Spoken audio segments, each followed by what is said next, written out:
I am rosebud Benitez, your chef mom. Join me for another round of 10-minute kitchen wonders here on Quickfire, your step-by-step guide to everyday delicious meals for the busy you.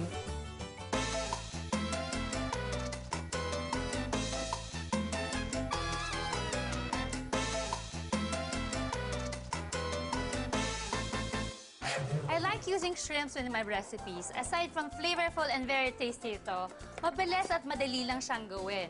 After a few minutes of cooking time, ganun lang kabilis, luto na siya. So aside from overcooking, you can never go wrong. Pwede niyo siyang i-saute, i-stir-fry, i-broil, i-grill, i-deep-fry, kahit ano talaga pwede. Kaya naman, I decided to create another shrimp dish para mapakita ang versatility nito.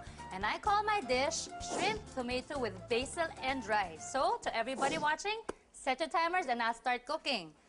Painitin na muna natin ang ating pan para mamaya ready na siya. Always remember, pag nagluluto kayo, lalo na pag nagmamadali, mas maganda na naghihintay sa inyong mainit is your pan and your olive oil. Kaya hintayin niyo siyang mainit pa.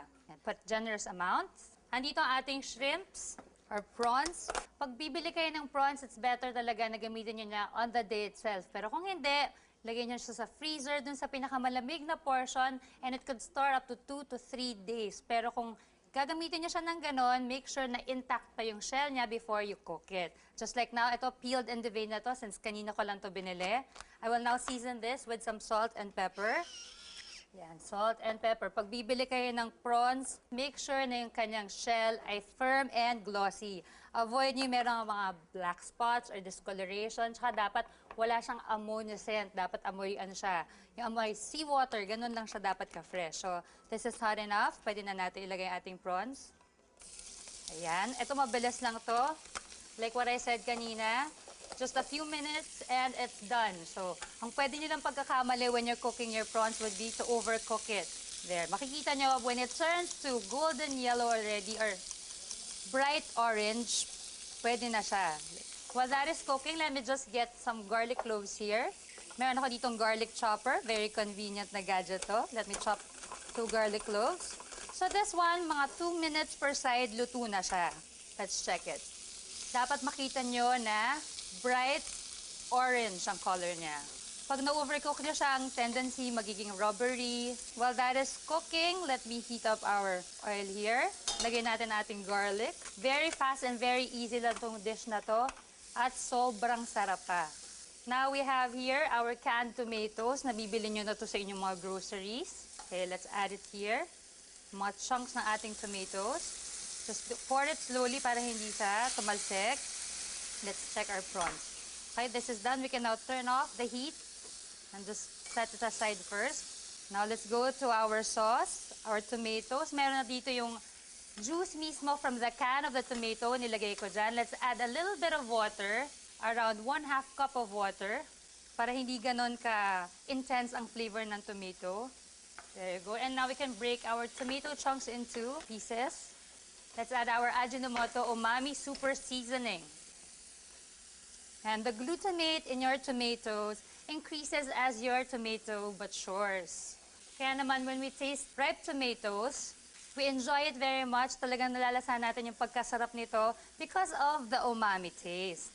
So ito, masarap na yung tomato natin, lalo pa nating pinasarap by adding our Ajinomoto Umami Super Seasoning. Let this boil and simmer. Let's season it with some salt and pepper. There you go. Tatandaan nyo, pag bibili kayo ng mga fresh tomatoes, huwag niyong ilalagay sa refrigerator or sa freezer.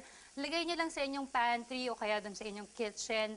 Dapat store niyo siya sa cool and dry place kasi pag nilagay niyo siya sa refrigerator or sa freezer, in just 40 minutes, mawawala na yung kanyang flavor and aroma.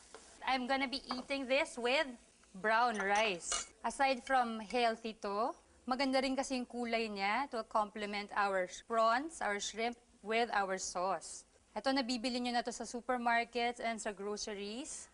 Pero kung halimbawa hindi kayo masyadong mahilig sa brown rice, pwede rin naman yung white rice na usually kinakain natin. Yun, let's see. Let's check. Okay na to. Let's add our prawns into our sauce para lang ma-absorb ng ating prawns ang flavor ng ating sauce. Luto na to. That fast and that easy. And I'm gonna be adding some fresh basil into our dish. Ayan, para mas intense ang flavor, make sure na pag gumagamit kayo ng fresh basil, you add it towards the end of cooking time para hindi siya masira. Nandun talaga yung flavor niya. As you may know, ang tomatoes and basil goes very well together. Bagay din ang basil with onions, with garlic, with olives. Diba sa mga pizza natin, makikita natin yung mga yan. And para hindi ma-overpower ang lasa ng basil, bagay siya sa ibang herbs like oregano, rosemary, and sage. Okay, this is done. Ganun lang kabilis. Now plate. Let's get our prawns. Unahin natin yung prawns. Favorite ko to. This is my favorite. Mahilig talaga ako sa prawns. Unang-una tong nauubos pagka niluluto ko sa bahay. Busog ako nito pagkatapos. Tapos siesta. Let's get our sauce. There. Let's get more basil. Lagay lang natin dito sa tuktok. Ayan na. Eto, tapos na. Ganun lang kabilis. Ganun lang kadali. Umuusok pa. Ready to eat. My shrimp, tomato, and basil with rice. Kainin ko na to.